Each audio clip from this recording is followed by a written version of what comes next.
हरे कृष्णा कृष्णा कृष्णा हरे हरे, हरे राम राम राम हरे हरे।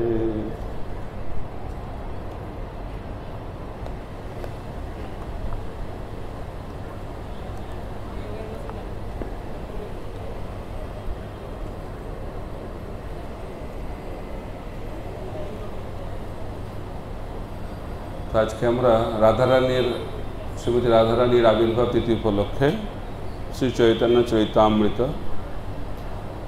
আদি লীলা চতুর্থ অধ্যায় 69 নম্বর শ্লোক পাঠ করে শ্রবণ করব এবং তারপরে রাধারানীর কৃপা ভিক্ষা আমরা আশা করব এবং ওনার কৃপাতে ওনার গুণকীর্তন করার কিছু চেষ্টা করব।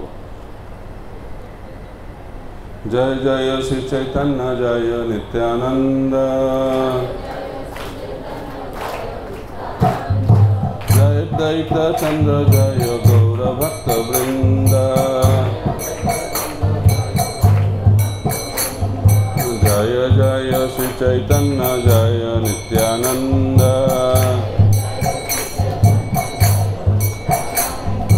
জয় দ্বৈত চন্দ্র জয় গৌর ভক্ত বৃন্দ,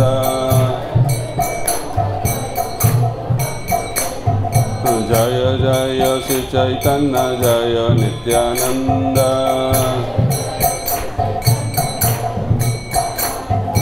জয় দ্বৈত চন্দ্র জয় গৌর ভক্ত বৃন্দ।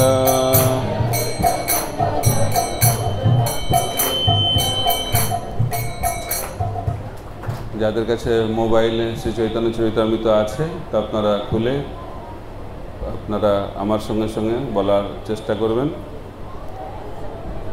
মহাভাব স্বরূপা শ্রী রাধা ঠাকুরানী,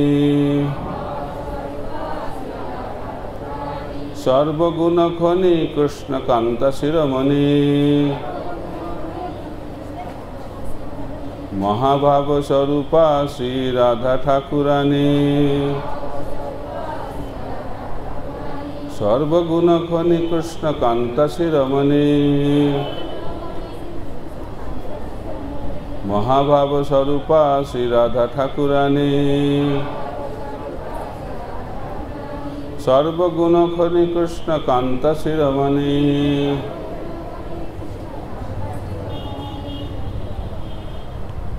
এই শ্লোকের শ্লোকার্থ এবং তাৎপর্য শিল প্রভুপাদকৃত শ্লোকার্থ। শ্রীমতী রাধা ঠাকুরানী হচ্ছেন মহাভাবের মূর্ত প্রকাশ।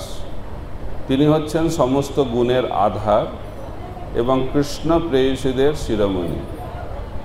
তাৎপর্য: হ্লাদিনী শক্তির বিশুদ্ধ ক্রিয়ার প্রকাশ হচ্ছে ব্রজ গোপিকাদের কৃষ্ণ প্রেম। তাদের মধ্যে শ্রীমতী রাধারানী হচ্ছেন সর্বশ্রেষ্ঠা। হ্লাদিনী শক্তির সার হচ্ছে প্রেম, প্রেমের সার হচ্ছে ভাব এবং ভাবের পরাকাষ্ঠা হচ্ছে মহাভাব। শ্রীমতী রাধারানী হচ্ছেন সেই মহাভাব স্বরূপিণী। তাই শ্রীমতী রাধারানী হচ্ছেন বিশুদ্ধ ভগবত প্রেমের মূর্ত প্রকাশ এবং পরমেশ্বর ভগবান শ্রীকৃষ্ণের প্রেমের আশ্রয় স্বরূপা।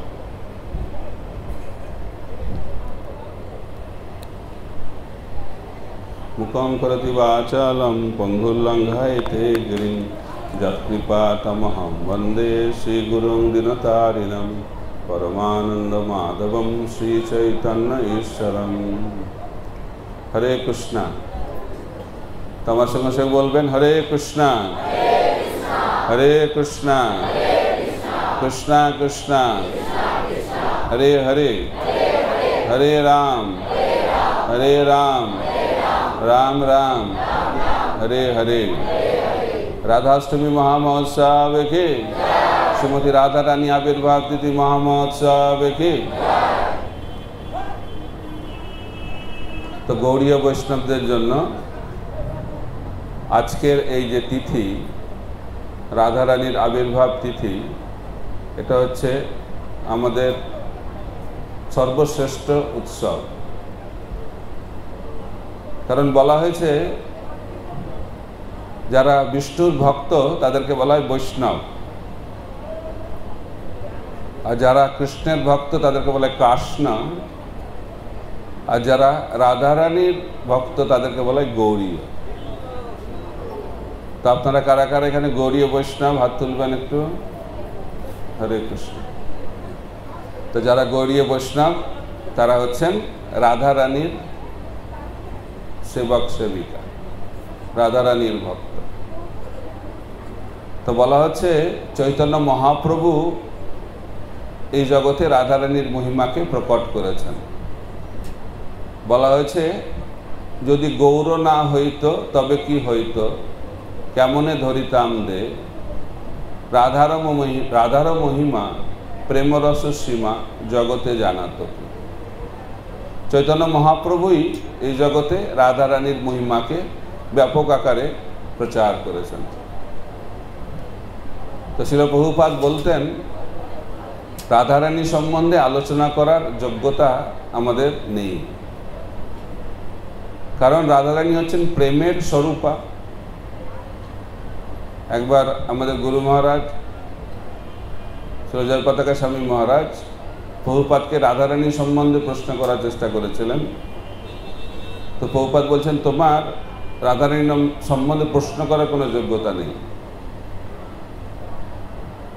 এর মাধ্যম দিয়ে প্রভুপাদ আমাদেরকে শিক্ষা দিচ্ছেন যে কতটা সাবধানতা অবলম্বন করা উচিত যখন আমরা রাধারানী সম্বন্ধে আলোচনা করব।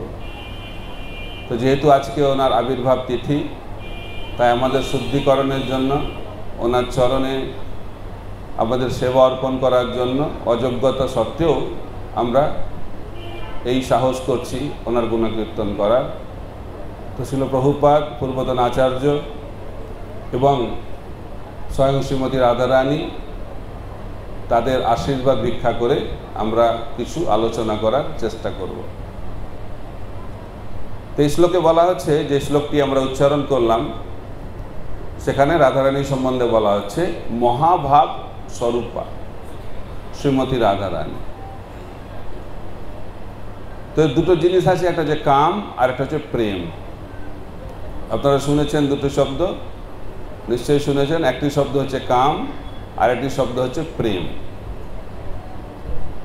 তো কোনটা প্রেম কোনটা কাম সে সম্বন্ধে সুন্দরভাবে চৈতন্য মহাপ্রভু আমাদেরকে শিখিয়েছেন। আত্মেন্দ্রিয় প্রীতি বাঞ্ছা তারে বলে কাম, কৃষ্ণেন্দ্রিয় প্রীতি ইচ্ছা ধরে প্রেম নাম। বলা হচ্ছে যে কোনো কার্যের পেছনে আমাদের কি ইচ্ছা বা মনোভাব তার উপর নির্ভর করবে সেই কার্যটি কাম না প্রেম।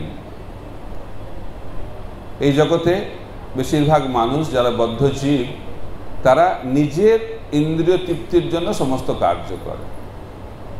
আত্মেন্দ্রিয় প্রীতি বাঞ্ছা, সকলের মধ্যে এই ইচ্ছা রয়েছে যে কি করে আমি বা আমার ইন্দ্রিয় সন্তুষ্ট হবে, সেই কাজেই সকলে ব্যস্ত রয়েছে পৃথিবীতে। সূর্যোদয়ের সঙ্গে সঙ্গে মানুষ ব্যস্ত হয়ে পড়ছে, বিভিন্ন কাজে ব্যস্ত হচ্ছে। তার কারণটা হচ্ছে কি কারণ তার? কারণ আমরা যারা বদ্ধজীব তারা চায় তাদের ইন্দ্রিয়কে তৃপ্তি করার জন্য। আত্মেন্দ্রিয় প্রীতিবাঞ্ছা তারে বলে কাম। আবার সেই কার্যই যখন ভগবানকে সন্তুষ্ট করার জন্য করা হবে, কৃষ্ণেন্দ্রিয় প্রীতি ইচ্ছা ধরে প্রেম নাম। সেই একই কার্য যখন কৃষ্ণের প্রীতিবিধানের জন্য করা হবে তাকে বলা হবে প্রেম। ধরুন একজন যুবক, সে একটা সুন্দর ফুল দেখেছে, গোলাপ ফুল। সেটা দেখে তার মনে হচ্ছে এটা কত সুন্দর ফুল, এটা আমি আমার যে প্রেমিকা তাকে আমি প্রদান করব, একটা ভাব। আর আরেকজন যুবক সে সুন্দর গোলাপকে দেখে ভাবছে যে এত সুন্দর ফুল, এটা আমি রাধা গোবিন্দকে, আজকে শ্রীমতী রাধারানীকে আমি অর্পণ করব। একই ফুল এবং একই জিনিসই অর্পণ করা হচ্ছে, কিন্তু মনোভাবের উপর অনেক কিছু পরিবর্তিত হয়ে যাচ্ছে। দুটি মনোভাবের মধ্যে অনেক পার্থক্য। প্রথম মনোভাবটা হচ্ছে নিজের ইন্দ্রিয় তৃপ্তির জন্য, আর যখন রাধা গোবিন্দ চরণে অর্পণ করার মনোভাব সেটা হচ্ছে প্রেমের একটি লক্ষণ। তাই ভগবানকে সন্তুষ্ট করাটাই হচ্ছে প্রেমের লক্ষণ। তো সেই প্রেম কিভাবে লাভ হয়? বলা হচ্ছে সাধনা ভক্তি থেকে হয় রতির উদয়, রতি গাঢ় হইলে প্রেম নাম করে। আমাদেরকে সাধনা করতে হবে, সাধনা করলে ভাব জাগরিত হবে, রতি জাগরিত হবে, আর রতিটা যখন গাঢ় হবে সেটাকে বলে প্রেম। এটা পেতে গেলে অনেক স্তর অতিক্রম করতে হয়। আদৌ শ্রদ্ধা, তথা সাধু সঙ্গ, ভজনক্রিয়া, অনর্থ নিবৃত্তি, নিষ্ঠা, রুচি, আসক্তি, ভাব এবং তারপরে হচ্ছে প্রেম। তো শ্রদ্ধা থেকে আসক্তি পর্যন্ত হচ্ছে সাধনা, তারপরে ভাব, তারপরে হচ্ছে প্রেম। আবার প্রেমেরও বিভিন্ন স্তর রয়েছে, স্নেহ, মান, প্রণয়, রাগ, অনুরাগ, ভাব, মহাভাব। আর মহাভাবেরও বিভিন্ন বৈচিত্র্য রয়েছে। তো এই মহাভাব স্বরূপা রাধা ঠাকুরানী। তো শ্রীমতী রাধারানীর স্বরূপটা কি? মহাভাব স্বরূপিণী। ওনার শরীরটা কি দিয়ে তৈরি? মহাভাব দিয়ে তৈরি। আর আমাদের শরীরটা কি দিয়ে তৈরি? কাম দিয়ে তৈরি। ভগবদ্গীতাতে বলা হচ্ছে আমাদের ইন্দ্রিয়তে কাম রয়েছে, মনে কাম রয়েছে, বুদ্ধিতে কাম রয়েছে। কিন্তু শ্রীমতী রাধারানী হচ্ছেন এই জগতের কাম থেকে সম্পূর্ণরূপে মুক্ত।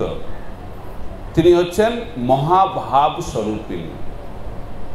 তার অস্তিত্বে কামের লেশ মাত্র নেই, এটা আমাদেরকে বুঝতে হবে। তো রাধারানী কোনো এই জগতের কোনো মহিলা বা বালিকা নন। শ্রীমতী রাধারানী হচ্ছেন চিন্ময় জগতের একটি ব্যক্তিত্ব। তো সেই জিনিসটা যখন আমরা বুঝতে পারব, তখন আমরা রাধারানীর কৃপা লাভ করতে পারব। তাই এই শ্লোকে বলা হচ্ছে মহাভাব স্বরূপা। খালি প্রেম না, প্রেমের যে সর্বশ্রেষ্ঠ স্তর তার স্বরূপ হচ্ছে, তার স্বরূপা হচ্ছেন শ্রীমতী রাধারানী। তো মহাভাব স্বরূপা রাধা ঠাকুরানী। তো সেই যে প্রেম, সেই প্রেমটাকে 5টি মুখ্য রসে ভক্তরা ভগবানের কাছে অর্পণ করেন।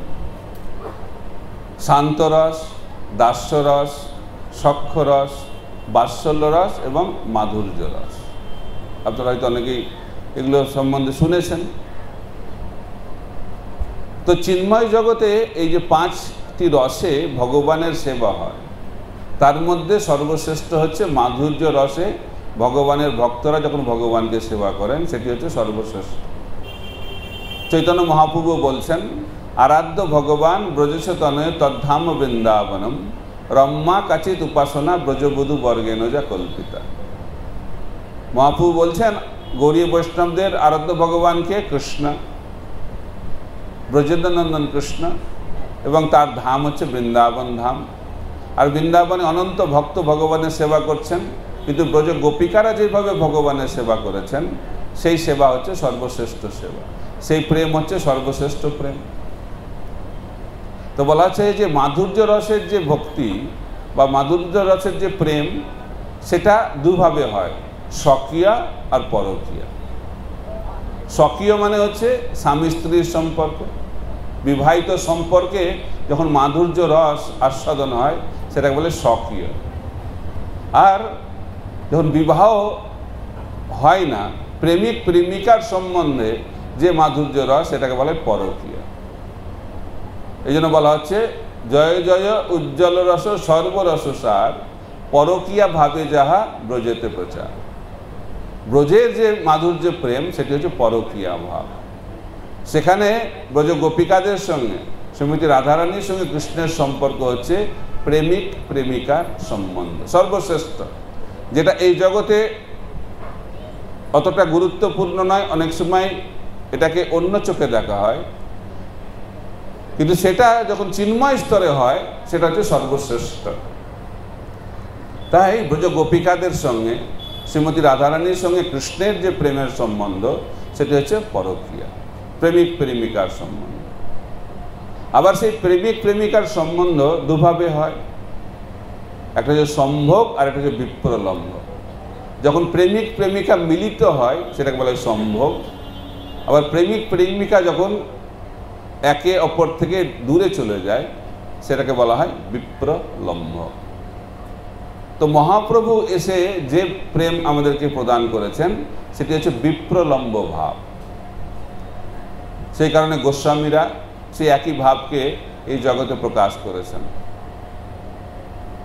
তো এই যে মহাভাব, তার লক্ষণ হচ্ছে মহাপ্রভু ব্যক্ত করছেন, যুগায়িতং নিমেষেন চক্ষুষা পাবৃশায়িতং শূন্যায়িতং জগৎ সর্বং গোবিন্দ বিরহেন। এই মহাভাবে যাদের হৃদয় পরিপূর্ণ, তাদের কৃষ্ণের থেকে যে এক মুহূর্তের বিরহ সেটাকে একটা যুগের মতো বলে মনে হবে, আর একটা যুগের মিলনকে একটা মুহূর্তের মতো বলে মনে হবে। এটা হচ্ছে কৃষ্ণ প্রেমের মহাভাবের একটি লক্ষণ। কিরকম লক্ষণ মনে থাকছে? এক মুহূর্তের যে বিরহ সেটাকে কতক্ষণ মনে হবে? একটা যুগের মতো। আর একটা যুগের মিলনকে কি বলে, কিরকম মনে হবে? একটা মুহূর্তের মতো। এটা মহাপ্রভু ব্যক্ত করেছেন শিক্ষাষ্টকমে, কিন্তু সেটা ব্রজ গোপিকারা তাদের জীবনে প্রকট করেছেন। তো ব্রজ গোপিকারা সৃষ্টিকর্তাকে কঠোর বাক্য প্রয়োগ করছেন। যখন কৃষ্ণ গোচারণ করে ফিরতেন সন্ধ্যেবেলায়, সেই অপূর্ব সেই রূপ, আর সারাদিন ব্রজ গোপিকারা, শ্রীমতী রাধারানী সহ ব্রজ গোপিকারা অপেক্ষা করে অধীর আগ্রহে কখন কৃষ্ণ ফিরে আসবে। আর যখন কৃষ্ণ ফিরে আসে তখন তাকে দর্শন করেন। তো সেই সময় ব্রজ গোপিকারা সৃষ্টিকর্তাকে নিন্দা করছেন, কঠোর বাক্য প্রয়োগ করছেন। তারা বলছেন যে সৃষ্টিকর্তা জানে না কি করে সৃষ্টি করতে হয়। ভগবানের সৌন্দর্য, কৃষ্ণের সৌন্দর্য হচ্ছে অসীম সৌন্দর্য, অপরিমিত সৌন্দর্য। সেই সৌন্দর্যকে দর্শন করার জন্য সৃষ্টিকর্তার অসংখ্য চক্ষু প্রদান করা উচিত ছিল, কিন্তু মাত্র দুটি চোখ প্রদান করেছেন। তাই সৃষ্টিকর্তা জানে না কি করে সৃষ্টি করতে হয়। আমি যেভাবে বলছি আমি একটু ভালোভাবে বলছি, কিন্তু ব্রজ গোপিকারা অত্যন্ত কঠোরভাবে বাক্য প্রয়োগ করছেন। তারপরে বলছেন যে চোখ দুটো দিয়েছে, ঠিক আছে, তাও মেনে নেওয়া গেল, কিন্তু সেই দুটো চোখও কিভাবে তৈরি করতে হয় তাও জানে না। চোখে পলক দিয়েছে, পলক, চোখের পাতা। তো চোখের পাতা যখন পড়ছে একবার, ব্রজগোপিকাদের একটি যুগের মতো বলে মনে হচ্ছে। আর আমাদের কেমন লাগে? আমরা ভাবি যে ভগবান চোখের পাতাটা দিয়েছে, খুব ভালো করেছো, কিন্তু পাতাটা যখন পরে আর যেন না ওঠে তাহলে আরো ভালো হয়। তো আমরা চাই যে চোখের পাতাটা সবসময় বন্ধ থাকুক। আর বিশেষ করে যখন ভগবানের কথা আলোচনা হয় তখন চোখের পাতাটা আরো ভারী হয়ে ওঠে, আর সেই আনন্দ আমরা লাভ করি। কৃষ্ণ প্রেমের আনন্দ নয়, এটা আর একটা আনন্দ। অনেক ভক্তরা বলে কি বলে, দিনের বেলা এই যে ক্লাসের সময় যে ঘুম 1 ঘন্টা, তার যে আনন্দ, সেই আনন্দটা হচ্ছে রাত্রেবেলায় 6 ঘন্টা ঘুমের থেকে অনেক গুণে বেশি আনন্দ। এটা শুনেও আপনাদের আনন্দ লাগছে, তাই তো? এই আনন্দ হচ্ছে বদ্ধজীবের আনন্দ আর সাধকদের আনন্দ। কিন্তু ব্রজগোপিকারা ওনারা অত্যন্ত দুঃখিত হচ্ছেন যখন চোখের পাতা পড়ছে। যখন চোখের পাতা পড়ছে সেটাকে একটা যুগের মতো বলে মনে হচ্ছে। এটা হচ্ছে মহাভাবের লক্ষণ। সেই মহাভাবের স্বরূপা হচ্ছে শ্রীমতী রাধারানী। আর আরেকটি বিরহ লক্ষণ হচ্ছে, পাশে প্রেমিক বসে থাকবে কিন্তু মনে হবে প্রেমিক সঙ্গে নেই। এই ঘটনা ঘটেছে বৃন্দাবনে, ব্রজে। একদিন রাধা এবং কৃষ্ণ এবং গোপিকাদের সঙ্গে লীলা বিলাস হচ্ছে, তখন একটা ভ্রমর এসে কৃষ্ণকে ডিস্টার্ব করছে, তারপর রাধারানীকে খুব বিরক্ত করছে। তখন মধুমঙ্গলকে ডেকেছে যে এই ভ্রমরকে তাড়িয়ে দাও।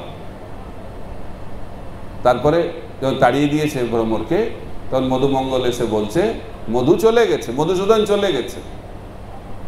কারণ ভ্রমরকে মধুসূদনও বলা হয়। তো যখন রাধারানী শুনেছে যে মধুসূদন চলে গেছে, তখন রাধারানী ভাবছেন যে কৃষ্ণ চলে গেছে, পাশেই কৃষ্ণ বসে আছে, কিন্তু কি ভাব যে কৃষ্ণ আর আমার সঙ্গে নাই, কৃষ্ণ আমাকে ছেড়ে চলে গেছে। এটা হচ্ছে মহাভাবের লক্ষণ। এবং যখন ছেড়ে চলে গেছে, ছেড়ে তো যায়নি কিন্তু ভাবছে চলে গেছে, তখন রাধারানী ক্রন্দন করতে শুরু করেছে, বিরহ ক্রন্দন। সে বিরহ ক্রন্দন দেখে কৃষ্ণ ক্রন্দন করতে শুরু করেছে। তো এত ক্রন্দন, এত জল বেরিয়েছে, প্রেমাশ্রু, চিন্ময় অশ্রু, সেখানে একটা সরোবর তৈরি হয়ে গেছে। সেই সরোবরের নাম হচ্ছে প্রেম সরোবর।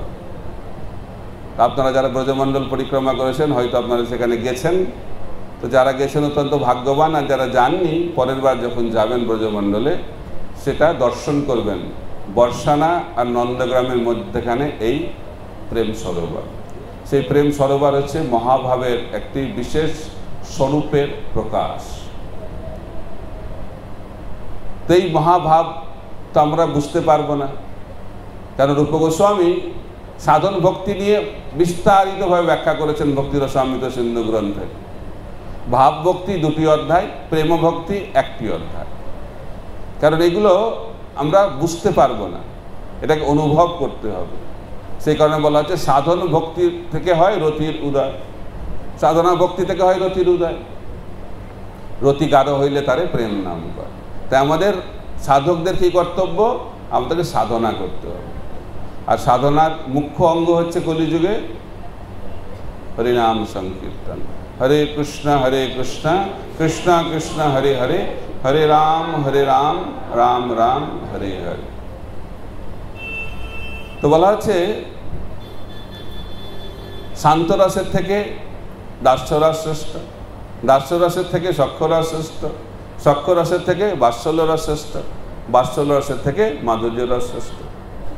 রামানন্দ রায়ের সঙ্গে যখন মহাপ্রভুর কথোপকথন হচ্ছে দক্ষিণ ভারতে, তো খুব সুন্দরভাবে মহাপ্রভুর প্রশ্নের মাধ্যম দিয়ে রামানন্দ রায় আমাদের কাছে পরিবেশন করেছেন কিভাবে মাধুর্য রস হচ্ছে সর্বশ্রেষ্ঠ। এবং কৃষ্ণ স্বয়ং তিনি দেখাচ্ছেন কিভাবে ব্রজ গোপিকাদের প্রেম হচ্ছে সর্বশ্রেষ্ঠ। আপনারা যদিও এই কাহিনী শুনেছেন, কিন্তু আমাদেরকে বারবার শুনে তার প্রতি আকর্ষণ তৈরি করা অত্যন্ত গুরুত্বপূর্ণ। তো কৃষ্ণের মাথা ব্যথা হয়েছে, মাথা ব্যথা হয়েছে। নারদ মুনি এসেছে, তো জিজ্ঞেস করছেন প্রভু কেমন আছেন? বলছে আমার মাথা ব্যথা হয়েছে। বলছে আপনি তো ভগবান, আপনি তো জানেন কি করে মাথা ব্যথা সারবে। বলছে হ্যাঁ আমি জানি, কিন্তু তোমাকে ব্যবস্থা করতে হবে। বলছে কি ব্যবস্থা করতে হবে বলুন। বলছে আমার শুদ্ধ ভক্তের চরণ ধুলি যদি নিয়ে আসতে পারো, সেটা যদি আমি মাথায় লাগাই তাহলে আমার মাথা ব্যথা সেরে যাবে, এটা হচ্ছে ওষুধ। তো নারদ মুনি ভাবছে এটা আবার বড় কি কাজ। পাশেই রুক্মিণী দেবীর প্রাসাদ, ওখানে গেছেন, রুক্মিণী দেবীকে চেয়েছেন যে আপনার চরণ ধুলি দিন। রুক্মিণী দেবী অবাক হয়ে গেছে, আরে নারদ মুনি এরকম অদ্ভুত জিনিস চাইছে। বলছে নারদ তুমি কি ভুলে গেছো যে আমি আমার প্রভু দ্বারকাধীশ কৃষ্ণের চরণ আশ্রয় গ্রহণ করেছি, 4 চরণ ধুলি আমি মাথায় রাখি, আর আমার চরণের ধুলি কি করে কৃষ্ণের মাথায় আমি দেবো? আমি তো নরকগামী হব। প্রত্যাখ্যান করেছে। তেভাবে নারদ মুনি ঘুরছে বিভিন্ন ভক্তের কাছে, সবাই একই রকম প্রশ্ন, একই রকম উত্তর দিচ্ছে। সারা পৃথিবী ঘুরে ফিরে এসেছে। আবার কৃষ্ণ বলছে চরণধুলি কোথায়? তো নারদ মুনি বলছে আউট অফ সাপ্লাই আছে, সাপ্লাই নেই, কেউ দিতে চাইছে না। ভালো ডিমান্ড আছে কিন্তু সাপ্লাই নেই। তখন কৃষ্ণ বলেছেন তুমি কি বৃন্দাবনে গেছিলে? বলছে না ওখানে তো যাইনি। বলছে ওখানে গিয়ে একবার দেখো। তো বৃন্দাবনে গেছে, তো যমুনার তীরে বসে আছেন ব্রজ গোপিকারা রাধারানী সহ। তো নারদ মুনিকে দেখে প্রণাম করেছেন, জানতে চেয়েছেন কৃষ্ণ সম্বন্ধে। তখন নারদ মুনি বলেছেন কৃষ্ণের মাথা ব্যথা হয়েছে। এটা শুনে ওনাদের এত কষ্ট হয়েছে। তখন তারা জিজ্ঞেস করেছেন যে আমরা কি করতে পারি? তখন নারদ মুনি বলেছে যে চরণ ধুলি দিতে হবে। তখন রাধারানী বলছেন, ঠিক আছে, আমরা তো ভক্ত নই, তাও আমরা চেষ্টা করছি ভক্ত হওয়ার, তো আমরা চরণধুলি দিতে রাজি আছি। তো রাধারানী চরণধুলি দিতে শুরু করেছেন। চরণধুলি দেওয়া যখন শুরু হয়েছে রাধারানীর, ব্রজে তো আর ধুলির অভাব নেই, তো রাধারানী দিচ্ছেন, সঙ্গে সঙ্গে গোপিকারাও দিয়েছেন। তো অনেক চরণধুলি হয়ে গেছে, এক ব্যাগ ভর্তি হয়ে গেছে। তো নারদমুনি ভাবছে, ব্রজ গোপিকারা মানে শাস্ত্র জানে না। তো জিজ্ঞেস করছে, আপনারা যে দিচ্ছেন এই চরণধুলি, আপনারা জানেন কি আপনাদের কি গতি হবে? বলছে, হ্যাঁ আমরা তো জানি। বলছে, কী গতি হবে? বলছে, আমরা জানি আমরা নরকগামী হব। তা সত্ত্বেও আপনারা কেন দিলেন? বলছে, দেখুন, কৃষ্ণের মাথা ব্যথা হচ্ছে, এটা শুনে আমাদের যে কষ্ট হচ্ছে, তার তুলনায় আমরা যদি নিত্যকাল নরক বাস করি, সেই তুলনায় সেই কষ্ট কিছুই না। এটা হচ্ছে ব্রজ গোপিকাদের ভাব। আর আমাদের কি ভাব? একটু কষ্ট হলেই আর জপ করা যাচ্ছে না, জ্বর হয়েছে, কাশি হয়েছে, অমুক হয়েছে, তমুক হয়েছে, কৃষ্ণ সেবা বন্ধ। কিন্তু ব্রজ গোপিকাদের সেই স্থিতি নয়। তারা ভগবানকে সন্তুষ্ট করার জন্য নিত্যকাল নরকে বাস করতেও রাজি আছে। সেই কারণে ব্রজ গোপিকারা হচ্ছেন সর্বশ্রেষ্ঠা ভক্ত। তো নারদমুনি তো নিজের চরণধুলিটা দিতে পারত। নারদমুনি সারা পৃথিবী ঘুরছে, কিন্তু নিজের চরণধুলিটা দিচ্ছে না। তার মাধ্যম দিয়েও ভগবান ব্যাখ্যা করছেন কিভাবে ব্রজ গোপিকারা হচ্ছেন সর্বশ্রেষ্ঠ ভক্ত। এখন ব্রজ গোপিকাদের মধ্যে বয়োজ্যেষ্ঠ ব্রজ গোপিকারা যারা বাৎসল্য রসে ভগবানের সেবা করেন, আর যারা কিশোরী তারা ভগবানের সেবা করেন মাধুর্য রসে। তো একদিন কৃষ্ণ শ্রীমতী রাধারানীকে বলছেন যে তোমার গুণকীর্তন করছে রাধারানীর খুব, তুমি সর্বশ্রেষ্ঠ ভক্ত, তুমি ছাড়া আমি জীবন ধারণ করতে পারবো না, অনেক গুণকীর্তন করছে। রাধারানী বলছে, আজ কী হয়েছে কে জানে। তো অবাক হয়ে গেছে, কৃষ্ণ এত গুণকীর্তন করছে কেন। তারপরে শেষে বলছে, তুমি সর্বশ্রেষ্ঠ ভক্ত এবং তুমি যশোদা মায়ের থেকেও শ্রেষ্ঠ ভক্ত। এটা যখন শুনেছে তখন রাধারানী ভাবছে এটা টু মাচ হয়ে যাচ্ছে। বলছে, তুমি বিশ্বাস করছো না আমার কথা, তুমি ভাবছো যে আমি এটা তোমাকে খুশি করার জন্য বলছি, আমি প্রমাণ করে দেখাবো যে তুমি যশোদা মায়ের থেকেও শ্রেষ্ঠ ভক্ত। এর দ্বারা আমাদের তুলনা করা উচিত না। এটা রাধারানীর সর্বশ্রেষ্ঠতা প্রমাণ করার জন্য এই লীলা ভগবান শ্রীকৃষ্ণ এই জগতে প্রকট করছেন। তুলনা করলে আমাদের অপরাধ হবে, কিন্তু আমাদেরকে এই তথ্য প্রদান করার জন্য কৃষ্ণ এই লীলা প্রকট করছেন। তো একদিন কি হয়েছে, সন্ধ্যেবেলা হয়ে গেছে। তো মা যশোদা দেখছে কৃষ্ণ এখনো বাড়ি ফেরেনি, খুব চিন্তা, সন্ধ্যে হয়ে গেছে বাড়ি ফেরেনি কেন, খুঁজছে কৃষ্ণকে। তো কিছু দূরে দেখছে কৃষ্ণ নৃত্য করছে, আর ব্রজ গোপিকারা সেখানে হাসাহাসি করছে কৃষ্ণকে নিয়ে। এটা দেখে মা যশোদার খুব রাগ হয়েছে। তো ওখানে গেছে, সেখানে গিয়ে বলছে, তোমাদের কি হৃদয়ে কোনো দয়া মায়া নেই? এই ছেলেটা সারাদিন গোচারণ করে এলো জঙ্গল থেকে, আর তোমরা এখনও তাকে নাচাচ্ছ এইভাবে। তখন গোপিকারা বলছেন, রাধারানী বলছেন, এই কৃষ্ণ গোচারণে যায় না, আপনার কৃষ্ণ গোচারণে যায়, আর আমাদের কৃষ্ণ আমাদের সঙ্গে সবসময় নৃত্য করে। তো মা যশোদা অবাক হয়ে গেছে, বলছে, আরে আমি তো জানতাম একটাই কৃষ্ণ, এখন তো দেখছি আরেকটা কৃষ্ণ কোথা থেকে এলো, একই রকম তো দেখতে। বলছে, হ্যাঁ এটা হচ্ছে আমাদের কৃষ্ণ, ব্রজ গোপিকারা বলছে। তখন মা যশোদা বলছে, খুব ভালো লাগলো শুনে। তো দুই কৃষ্ণের যদি বন্ধুত্ব করানো হয় কেমন হয়? বলছে, খুব ভালো হয়। বলছে, তাহলে চলো তোমাদের কৃষ্ণকে নিয়ে আমার বাড়িতে। তো সেই কৃষ্ণকে নিয়ে তারা এসেছে নন্দভবনে। তো কৃষ্ণ বেরিয়ে এসেছে, তো সেই কৃষ্ণ একই রকম দেখতে, সব একই রকম দেখতে। তো ব্রজ গোপিকাদের কাছে কৃষ্ণ আর যশোদা মায়ের কাছে কৃষ্ণ, দুই কৃষ্ণ। তখন যশোদা মা গোপিকাদেরকে বলছেন, রাধারানীকে বলছেন, দুই কৃষ্ণ, কৃষ্ণ তো নাচতে খুব এক্সপার্ট, ওই দুই কৃষ্ণ যদি একসঙ্গে নাচে কেমন লাগবে? সবাই তো একটা কৃষ্ণকে দেখেছে, দুটো কৃষ্ণ একসঙ্গে নাচে কেমন লাগবে? বলছে, খুব ভালো হয়। কিন্তু রাধারানী বলছেন, আমাদের একটা শর্ত আছে, নাচার আগে যাতে নাচার পরে কোনো সমস্যা না হয় চিনতে, তা আমাদের কৃষ্ণের কপালে আমি একটা সাদা তিলক দিয়ে দেবো, তাহলে বুঝতে পারবো যে এটা হচ্ছে আমাদের কৃষ্ণ। পরে যদি বদলা বদলি হয়ে যায় ঠিক আছে, কোনো অসুবিধা নেই। তো রাধারানী এবং গোপিকারা কৃষ্ণের কপালে সাদা তিলক দিয়েছে, তারপরে নাচ শুরু হয়ে যাচ্ছে, অপূর্ব সেই নাচ, দুই কৃষ্ণ নাচছে। বুঝতে পারছেন, এক কৃষ্ণ নাচলেই কি অবস্থা হয়, দুই কৃষ্ণ নাচছে, অবাক হয়ে দেখছে, ব্রজ গোপিকারাও দেখছে, মা যশোদাও দেখছে, অবাক হয়ে দুই কৃষ্ণ নৃত্য করছে। কিছুক্ষণ পরে দেখছে দুই কৃষ্ণ আর নেই, একটা কৃষ্ণ। কোথায় গেল আরেকটা কৃষ্ণ, কোথায় গেল আরেকটা কৃষ্ণ? তো যশোদা মা তার কৃষ্ণকে নিয়ে চলে যাচ্ছে। তো রাধারানী বলছে দাঁড়ান দাঁড়ান দাঁড়ান, আগে চেক করতে হবে এটা কোন কৃষ্ণ। তো দেখছে যে কৃষ্ণকে নিয়ে যাচ্ছে মা যশোদা, তার কপালে সাদা তিলক। বলছে এটা তো আমাদের কৃষ্ণ, আপনি কেন নিয়ে যাচ্ছেন?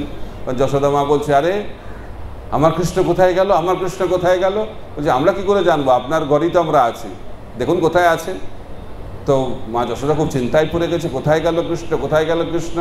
সেই চিন্তাতে অচেতন হয়ে পড়ে গেছে, রাধারানীর কাছে বিনীত প্রার্থনা করছে আমার কৃষ্ণকে দাও, আমার কৃষ্ণকে দাও।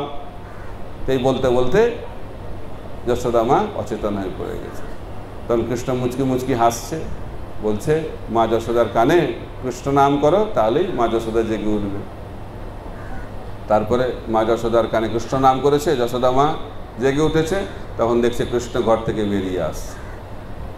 এই লীলার মাধ্যম দিয়ে গোস্বামীরা, আচার্যরা ব্যাখ্যা করছেন কিভাবে কৃষ্ণ এই জগতে প্রমাণ করলেন যে ব্রজগোপিকারা যে কৃষ্ণকে আরাধনা করেন সেই কৃষ্ণই হচ্ছে সর্বশ্রেষ্ঠ কৃষ্ণ। মাধুর্য রসে ভগবানের সেবা, কৃষ্ণের সেবা হচ্ছে সর্বশ্রেষ্ঠ সেবা বা সর্বশ্রেষ্ঠ ভক্তি। তো আজকে হচ্ছে শ্রীমতী রাধারানীর আবির্ভাব। গীতাতে ভগবান বলছেন জন্ম কর্ম চমে দিব্যম এবং য ব্যক্তি তত্ত্বত ত্যক্তা দেহম পুনর্জন্ম নৈতি মামেতি সর্জন। তো ভগবানের জন্ম এবং কর্ম হচ্ছে দিব্য, আর কেউ যদি সেটা জানতে পারে তাহলে তার আর পুনর্জন্ম হবে না। সেই কারণেই ভগবান অজ হলেও এই জগতে বারবার আবির্ভূত হন, বারবার জন্মগ্রহণ করে। কেন? যদি আমরা ভগবানের জন্মকে বুঝতে পারি তাহলে আর আমাদের পুনর্জন্ম হবে না। তা আপনারা কারা কারা পুনর্জন্ম গ্রহণ করতে চান হাত তুলবেন। কেউ হতে চান না? Very good. যদি পুনর্জন্ম গ্রহণ করতে না চান তাহলে কি করতে হবে? ভগবানের জন্ম এবং কর্মকে বুঝতে হবে। সেই কারণেই ভগবান আবির্ভূত হন। ঠিক যেভাবে কৃষ্ণ ভগবানের জন্ম কর্ম দিব্য, ঠিক একইভাবে শ্রীমতী রাধারানীর জন্ম কর্ম হচ্ছে দিব্য। প্রভুপাদ বলছেন যে কিভাবে কৃষ্ণকে আবির্ভূত হতে গেলে বাবা মায়ের মিলনের কোনো প্রয়োজন নেই। কৃষ্ণ কিভাবে আবির্ভূত হয়েছিলেন? তিনি বসুদেবের হৃদয়ে আবির্ভূত হয়েছিলেন। বসুদেবের হৃদয় থেকে দেবকীর হৃদয়ে স্থানান্তরিত হয়েছিলেন। এইভাবে কৃষ্ণ এই জগতে আবির্ভূত হয়েছেন। তো রাধারানীর পিতামাতা হচ্ছেন বৃষভানু মহারাজ এবং কীর্তিদাস সুন্দরী। ওনারা কঠোর তপস্যা করেছেন এবং তারা তপস্যার ফলে কি পেতে চেয়েছিলেন? যে ভগবানের অন্তরঙ্গ শক্তি লক্ষ্মী দেবীকে তাদের কন্যা সন্তান রূপে প্রাপ্ত হতে চেয়েছিলেন। তো সেই বর প্রাপ্ত হয়ে তারা ব্রজে বসবাস করছেন। তো একদিন আজকের এই তিথিতে বৃষভানু মহারাজ গেছেন যমুনায় স্নান করতে। তো সেখানে দেখছেন যে সোনালী বর্ণের উজ্জ্বল একটি আভা কোথা থেকে আসছে। সেখানে দেখছেন একটা সহস্রদল পুষ্প সেখানে রয়েছে, পদ্মফুল রয়েছে এবং তার মধ্যেখান থেকে সেই আভাটা আসছে, আলোকটা আসছে, সোনালী স্বর্ণবর্ণ। তো গিয়ে দেখছে যে সেখানে একটি ছোট্ট বালিকা সে পদ্মের মধ্যে শুয়ে আছে। তো বুঝতে পারছে না কি হয়েছে। তখন ব্রহ্মা এসে বলেছেন এই হচ্ছে শ্রীমতী রাধারানী আদি লক্ষ্মী দেবী, যাকে তোমরা কন্যা সন্তান রূপে পেতে চেয়েছিলে, তিনি আবির্ভূত হয়েছেন। তো ব্রহ্মা সেখান থেকে চলে গেছেন। তখন বিশ্বভানু মহারাজ শ্রীমতী রাধারানীকে নিয়ে ঘরে ফিরে এসেছেন। ঘরে ফিরে এসে কীর্তিদা সুন্দরীকে দিয়েছেন, মাকে দিয়েছেন। তো অপূর্ব সুন্দর দেখতে শ্রীমতী রাধারানী, কিন্তু চোখটা বন্ধ। চোখটা বন্ধ, কথাও বলে না, চোখটা বন্ধ, কান্না করছে না, চোখ খুলছে না। খুব মনে দুঃখ। যাক, অনেক আনন্দও পেয়েছে, এত সুন্দরী একটি কন্যা আমরা পেলাম, কিন্তু দেখতে পাচ্ছে না, কি করা যায়। তো নারদ মুনি তিনি এসেছেন। তো প্রথমে গেছেন নন্দভবনে। তো নন্দভবনে কৃষ্ণকে দর্শন করেছেন, আর খুব আনন্দ পেয়েছেন। এবং নন্দ মহারাজ যশোদা মাকে নির্দেশ দিয়েছেন যে ঠিক যেভাবে ভগবানের আরাধনা করো, ঠিক সেইভাবে এই কৃষ্ণের তোমরা লালন পালন করো, এটি হচ্ছে তোমাদের আরাধনা। তো এভাবে নির্দেশ দিয়েছেন। আর তখন কৃষ্ণকে দর্শন করে তখন নারদ মুনি ভাবছেন, যেখানে কৃষ্ণ আবির্ভূত হয়েছেন, তো রাধারানী তো অবশ্যই আবির্ভূত হবে। খুঁজছে রাধারানীকে, কোথায় আবির্ভূত হয়েছেন, কোথায় আবির্ভূত হয়েছে। সব ঘরে ঘরে যাচ্ছে, বলছে তোমাদের বাড়িতে কি নতুন কেউ জন্মগ্রহণ করেছে, সবাই দেখাচ্ছে, কিন্তু যাকে খুঁজছে আর পাচ্ছে না। তো খুঁজতে খুঁজতে খুঁজতে খুঁজতে বিশ্বভানু মহারাজের বাড়িতে পৌঁছে গেছেন। তো বিশ্বভানু মহারাজকে জিজ্ঞেস করছে, আপনাদের কোনো সন্তান জন্মলাভ করছে? হ্যাঁ, একটা পুত্র সন্তান শ্রীরামকে নিয়ে চলেছে দেখাতে।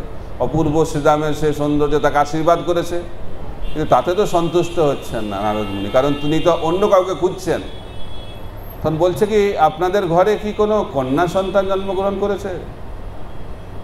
বলছে করেছে, কিন্তু দেখাতে ইচ্ছে হচ্ছে না, কারণ তার চোখটা অন্ধ। বলছে না না, নিয়ে আসুন, নিয়ে আসুন। তো তারা নারদ মুনির নির্দেশে নিয়ে এসেছেন। নিয়ে এসে নারদ মুনির কোলে দিয়েছেন। কাকে? শ্রীমতী রাধারানী। আর রাধারানীর স্পর্শ হওয়ার সঙ্গে নারদ মুনি আর নিজেকে ধরে রাখতে পারছেন না। ইলেকট্রিক শক লাগলে যেমন হয়, তো নারদ মুনি সেরকম হয়েছে। সঙ্গে সঙ্গে কৃষ্ণ প্রেম লাভ করেছেন। কৃষ্ণ প্রেমে তার বিভিন্ন ধরনের যে লক্ষণ, সেগুলো প্রকটিত হচ্ছে তার শরীরে। হাত পা কাঁপছে, চোখ দিয়ে জল পড়ছে, বিভিন্ন ধরনের বিকার দেখা যাচ্ছে নারদ মুনির মধ্যে। তো বিশ্বভানু মহারাজ ভাবছে কী হয়েছে, এরকম কি নারদ মুনির এরকম কেন হয়ে গেল, তিনি তো বুঝতে পারছেন না কী হয়েছে। তো নারদ মুনিকে সংযত করেছেন, তারপরে রাধারানীকে দিয়েছেন এবং বলেছেন যে এটা অসাধারণ বালিকা, তাকে ঠিকভাবে লালন পালন করুন। খুব আনন্দ পেয়েছেন নারদ মুনি। তারপরে জঙ্গলে প্রবেশ করে বৃন্দাবনে তিনি প্রার্থনা করেছেন রাধারানীকে, আপনার এই তো বাল্যরূপ আমি দেখলাম, কিন্তু আমি আপনার কিশোরী রূপ দেখতে চাই। তো যখন নারদ মুনি এভাবে আকুল প্রার্থনা করেছে, তখন শ্রীমতী রাধারানী তার যে কিশোরী স্বরূপ সেটাকে দর্শন করিয়েছেন। অনেক গোপিকারাও তার সঙ্গে আবির্ভূত হয়েছেন এবং সেই দর্শন করে, রাধারানীকে দর্শন করে, গোপিকাদের দর্শন করে নারদ মুনি অভিভূত হয়ে গেছেন। তো এখন রাধারানী ব্রত করেছিলেন যে তিনি এই জগতে আবির্ভূত হবেন, কিন্তু কৃষ্ণকে বলেছেন আমি প্রথম দর্শন তোমাকেই করতে চাই। তো সেই কারণেই রাধারানী চোখ খুলছেন। তো কৃষ্ণ তো আবির্ভূত হয়েছে। যশোদা মা খবর পেয়েছে তার প্রিয় সখী বান্ধবী কীর্তিদা সুন্দরী সুন্দর একটা কন্যা সন্তানের জন্ম দিয়েছে, তাকে দেখে আসি গিয়ে। তো তারা এসেছে দেখতে, সঙ্গে কৃষ্ণকেও সঙ্গে নিয়ে এসেছে। তো কোথায় ছিল রাধারানী? এটা দোলনার মধ্যে তাকে শুয়ে রাখা হয়েছে। তো কৃষ্ণ সেখানে গেছে, আর কৃষ্ণ গিয়ে হামাগুড়ি দিয়ে যখন রাধারানীকে স্পর্শ করেছে, তখন রাধারানী বুঝতে পেরেছে যে তার প্রাণনাথ কৃষ্ণ এখানে উপস্থিত হয়েছে, এবং সঙ্গে সঙ্গে দু চোখকে খুলেছেন এবং অপূর্ব সেই কৃষ্ণের রূপকে দর্শন করেছেন আর কান্না করতে শুরু করেছে। তো সেটা দেখে, সেটা শুনে কীর্তিদা সুন্দরী বিশ্বভানু মহারাজের খুব আনন্দ হয়েছে। তো এইভাবে রাধারানী দেখাচ্ছেন, যদি আমরা এই চোখ দিয়ে কৃষ্ণকে দর্শন করি, তাহলেই আমরা আমাদের চোখের যে আসল সেবা সেটা করতে পারি। আর যদি আমরা এই চোখ দিয়ে কৃষ্ণকে দর্শন না করি, তাহলে চোখ থাকলেও আমরা অন্ধ। যেন বলা হচ্ছে ওং অজ্ঞান তিমিরান্ধস্য জ্ঞানাঞ্জন শলাকয়া চক্ষুর উন্মিলিতং যেন তস্মৈ শ্রী গুরবে নমঃ। আমাদের এই যে চক্ষু, এটা যে কামের চক্ষু, এই কামের চক্ষু দিয়ে ভগবানকে দেখা যায় না। এই কামের চক্ষু দিয়ে ভগবানের যে ধাম তাকেও দর্শন করা যায় না। চিন্ময় জিনিস এই চোখ দিয়ে দর্শন করা যায় না। এই জন্য আমাদেরকে যদি ভগবানকে দর্শন করতে হয়, শ্রীমতী রাধারানীকে দর্শন করতে হয়, ধামকে দর্শন করতে হয়, তাহলে এই কাম চক্ষুকে প্রেম চক্ষুতে পরিণত করতে হবে। ব্রহ্মসংগীতে বলা আছে প্রেমাঞ্জন চরিত ভক্তি বিলোচনেন সন্ত সদৈব হৃদয়েষু বিলোকয়ন্তি জং সম সুন্দরম অচিন্ত গুণ স্বরূপম গোবিন্দম আদি পুরুষম তমহং ভজামি। তো যদি আমরা ভগবানকে দর্শন করতে যাই, ধামকে দর্শন করতে চাই, তাহলে প্রেম দিয়ে দেখতে হবে। তাই প্রেম আমরা কীভাবে লাভ করব? প্রেম চক্ষু পেতে গেলে আমাদেরকে কর্ণ চক্ষুকে ব্যবহার করতে হবে। এটা আবার কি ধরনের কথা? কান দিয়ে। বলা হচ্ছে যে ভগবানকে দেখতে হয় কান দিয়ে, চোখ দিয়ে নয়। ছিল ভক্তি সিদ্ধান্ত সরস্বতী ঠাকুর প্রভুপাদ একবার ব্রজমণ্ডল পরিক্রমায় ভক্তদেরকে কৃষ্ণ কথা বলছেন। সেই সময় কিছু ভক্ত কৃষ্ণ কথা শ্রবণ না করে বিভিন্ন বিগ্রহ দর্শনে চলে গেছেন। দর্শন থেকে যখন ফিরে এসেছে তখন জিজ্ঞেস করছেন, ও তোমরা দর্শন করতে গেছিলে, কেমন হলো তোমাদের আই মাসাজ, চোখের যে ট্রিটমেন্টটা কেমন হলো? তার মাধ্যম দিয়ে তিনি বোঝাতে চেষ্টা করলেন এই কামের চক্ষু দিয়ে ভগবানকে দর্শন করা যায় না। সেই কামের চক্ষু দিয়ে কে দর্শন হবে? ও বিগ্রহটা কিসের, মার্বেলের না কাঠের না মাটির, এই দর্শন হবে। কিন্তু যখন মহাপ্রভু জগন্নাথকে দেখছেন, তিনি কাঠের পুতুল দেখছেন না, তিনি কি দেখছেন? সাক্ষাৎ ব্রজেন্দ্রনন্দন। কেন? কারণ মহাপ্রভুর চক্ষু হচ্ছে প্রেম চক্ষু। তো একবার প্রভুপাদ পাশ্চাত্য জগতে তিনি বৃন্দাবনের কথা বলছেন, চিন্তামণি প্রকর সদ্মসু কল্প বৃক্ষ লক্ষাবিতেষু সুরবিরবি পালয়ন্তম লক্ষ্মী সহস্র শত সম্ভ্রম সেব্যমানম গোবিন্দম আদি পুরুষম তমহং ভজামি। তো এটা শুনে ভাবছে চিন্তামণি ধাম, এবং প্রভুপাদ বলছেন এখনো সেই ধাম আছে ভারতবর্ষে, উত্তরপ্রদেশে, দিল্লির কাছে। তো সেখানে গেলে এখনো সেই ধাম দর্শন হয়। তো একটা ভক্তটা শুনে খুব অনুপ্রাণিত হয়ে গেছে, খুব উৎসাহ পেয়েছে, সঙ্গে সঙ্গে প্লেনের টিকিট কেটে দিল্লি পৌঁছে গেছে, নিউ ইয়র্ক থেকে। এবারে দিল্লি থেকে একটা গাড়ি ধরে চলে গেছে বৃন্দাবনে চিন্তামণি ধাম দর্শন করার জন্য। আর আমেরিকা থেকে প্রথমবার এসেছে কোথায়? ভারতবর্ষে। আবার কোথায় গিয়ে পৌঁছে গেছে? বৃন্দাবনে। দেখছে সব জায়গায় খালি নোংরা আর নোংরা, যে কিরে বাবা কোথায় এলাম চিন্তামণি, এ তো কোনো চিন্তামণি দর্শন হচ্ছে না, খালি নোংরা দর্শন হচ্ছে। তো সঙ্গে সঙ্গে আরেকটা ট্যাক্সি নিয়ে দিল্লি ফেরত এসেছে, আর দিল্লি থেকে আরেকটা প্লেন নিয়ে পৌঁছে গেছে আমেরিকাতে। তো কীভাবে বৃন্দাবন দর্শন করার চেষ্টা করলো? চোখ দিয়ে। তো চোখ দিয়ে কি দর্শন হলো? নোংরা দর্শন হলো। আমাদেরও ওরকমই হয় কিছুটা, আমরা জানি তো, ওই জন্য মনে হচ্ছে যে এইভাবে দর্শন হয় না, এটা রয়েছে। কিন্তু দর্শন কিভাবে হয় সেটা জানি, কিন্তু দর্শন করতে পারি না। কেন পারি না? কারণ আমরা মায়ার দ্বারা আচ্ছাদিত, আমরা মহামায়া দ্বারা আচ্ছাদিত, আর কৃষ্ণ নিজেকে যোগমায়া দ্বারা আবৃত করে রাখেন। তো ধাম যোগমায়ার আবরণে আবৃত এবং আমাদের দৃষ্টি মহামায়ার আবরণে আবৃত। কী করে দর্শন হবে? কী করে দর্শন হবে? তো সেইখানে দুটো মায়ার পর্দাকে সরাতে হবে, তাহলে দর্শন হবে। যেমন মন্দিরে যদি ঢুকতে হয়, মন্দিরে যদি ভগবান শ্রী রাধা গোবিন্দকে দর্শন করতে চান, তাহলে প্রথমে আগে মন্দিরের মধ্যে ঢুকতে হবে। মন্দিরের যে দেওয়াল সেটা হচ্ছে মহামায়া, আর মন্দিরে যে অল্টার রয়েছে তার যে পর্দা সেটা হচ্ছে যোগমায়া। তাই ভগবানকে যদি দর্শন করতে হয়, দুটো মায়ার আবরণকে আমাদেরকে উন্মোচিত করতে হবে। আমাদের প্রচেষ্টায় আমরা মন্দিরে ঢুকতে পারবো, কিন্তু ভগবানের অল্টারের পর্দা কিন্তু আমরা সরাতে পারবো না, সেটা অন্যের হাতে নির্ভরশীল, সেটা হচ্ছে যোগমায়া। সেই কারণে বলা হচ্ছে নিজের চেষ্টায় ভগবানকে দর্শন করা যায় না। আমরা চেষ্টা করে মন্দিরে ঢুকে যেতে পারবো, ওই চেষ্টা করতে হবে। অনেকে বলে ও ভগবান তো যখন দর্শন দেবেন তখন দর্শন হবে, কিন্তু দর্শন করতে গেলে মন্দিরে তো ঢুকতে হবে, সেটা আমাদের কাজ। আর পর্দা খোলার কাজ কার? ভগবানের। কিন্তু আমরা ভাবি ভগবানই দুটো করবে। যদি বলা হয় মন্দিরে আসবেন, ভগবান যখন টানবেন তখন আসবো, মায়াপুরে আসবেন, যখন ভগবান টানবে তখন যাব।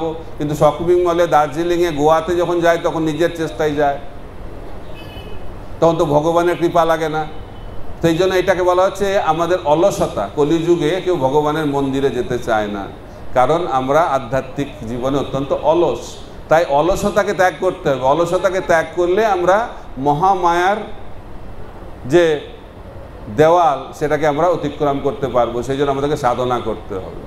সাধনা করলে ভগবানের কৃপা লাভ হবে, এবং সাধনায় ভগবানের যখন কৃপা লাভ হবে তখন ভগবান তার যোগমায়াকে, যে যোগমায়ার যে পর্দা সেটাকে যখন খুলে দেবেন তখন আমরা ভগবানকে দর্শন করতে পারব।